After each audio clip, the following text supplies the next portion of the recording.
Hello guys, আসসালামু আলাইকুম। কেমন আছেন? আশা করি ভালো আছেন। আরশ খানের অসাধারণ নাটকের স্ক্রিপ্টগুলো এই ভিডিওতে রয়েছে। চলুন দেরি না করে এই নাটকের স্ক্রিপ্টগুলো দেখি। আশা করি অনেক ভালো লাগবে। আরশ খানের নাটকের স্ক্রিপ্টগুলো ভালো লাগলে অবশ্যই লাইক, কমেন্ট, শেয়ার করবেন, চ্যানেলটি সাবস্ক্রাইব করবেন। প্রেমের ব্যর্থতাকে কেন্দ্র করে এই নাটকটি তৈরি করা হয়েছে। চলুন দেরি না করে এই নাটকগুলো দেখি। তুই এখানে আসছিস কেন? শীতল, আমার খুব কষ্ট হচ্ছে বুঝছিস, আমার দম নিতে পারতেছি না।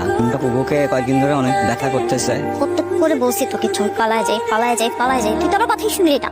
আমি বলছি নাই শীতল, তোকে ছাড়া আমার পৃথিবীটা যেত ছোট। আমি আগে বলছি নাই বুঝছিস, আমি চাই না। চল আমরা দুজন আজকে বিয়ে করবো। আমার অলরেডি বিয়ে হয়ে গেছে, আমি এখন অন্য আরেকজনের ওয়াইফ। কবুল বলার সঙ্গে সঙ্গে তোর সাথে আমার সব সময় সারাটা হয়ে যায়। এই কবুল শব্দটার কি এমন শক্তি যে তা বলার পর দুইটা মানুষের ভালোবাসা থেকে সব হয়ে যায়।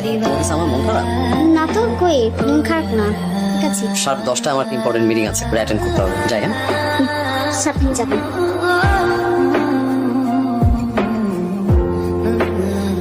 কেন তুই বলছি না আমার কোনো সুবিধা, তুই গত 7 দিনে আমি তোকে 675 বার আই লাভ ইউ। আমি কত লক্ষ লক্ষ কোটি কোটি বার একবারও না। সরি। এগুলো কি বারবার কপালে শুন।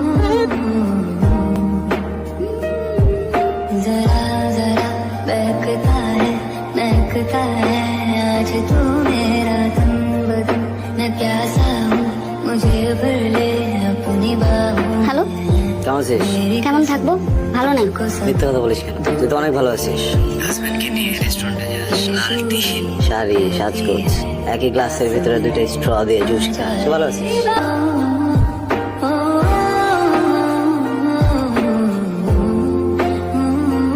কি অবস্থা তোর? মেয়ে খাস না কতদিন? বাসায় যাস তুই? রান্না খুব ভালো হয়েছে, খুব। মেঘ বেশিক্ষণ থাকবো না আমি। তোর কাছে একটা জিনিস চাই, তোর অন্যটা আমি নিয়ে যাই, দেবে?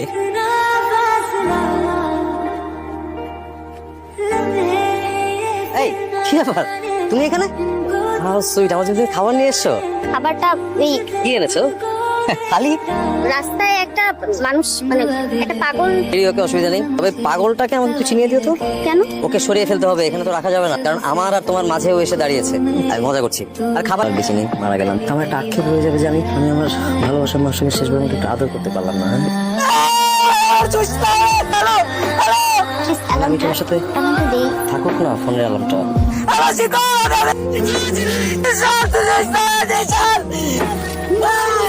না যাইস, আমার বিয়ে হয়ে গেছে, আমি অন্য মানুষের বউ। তুই এখন থেকে আমাকে কোনো ধরনের কোনো কন্ট্যাক্ট করবি না। আমার ভালোবাসার মানুষটা ইচ্ছার বিরুদ্ধে যা যা করতেছে এটা নিতে পারতেছি না। কিন্তু কোনোদিন তোর কনসেন্ট ছাড়া তোর আঙ্গুলটাও ধরবো না। তুই চলে আয় আমার কাছে, আমি তোকে অনেক সুন্দর একটা জায়গায় নিয়ে যাবো, আমরা অনেক ভালো থাকবো। আমি চলে আয় না। আমি আরেকজন কবুল বলছি, কবুল বলে তার লিগেল ওয়াইফ। এখন আমি সবকিছু বললেই হয়ে যায় না। মেঘ, আমার সাথে আজকের পর থেকে যোগাযোগ করবি না, কল করবি না।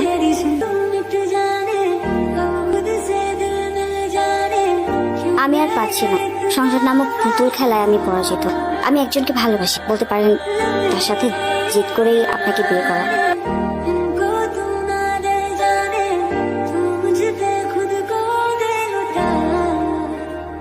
दुआ भी लगे ना मुझे, तवा भी लगे ना मुझे, जब से दिल को मैं কতক্ষণ অপেক্ষা করবো, আসলো না। আচ্ছা শোনো শোনো, কাম দাও, তুমি শান্ত হও, আমি আসছি। আমি এসে তোমার যেখানে যেতে হবে আমি তোমাকে দিয়ে আসবো। তুমি কোথায় আছো আমাকে বলো। আমি কি করব? আপনি বলেন আমি কি করব? আপনি আপনি কি আমাকে নিয়ে যাবেন? আমি এখনই আসছি। আপনি আমাকে এসে নিয়ে যান। হ্যাঁ, আমি আর এখানে থাকবো না। তুমি যেখানে আছো ওখানে থাকো, আসছো না। ও আমার সাথে কেন সবসময় এরকম করে? ও আজকে আসছো না। আমি কতবার কল করলাম, একটা বার কল ধরলো না। আমার সাথে কেন এরকম করে?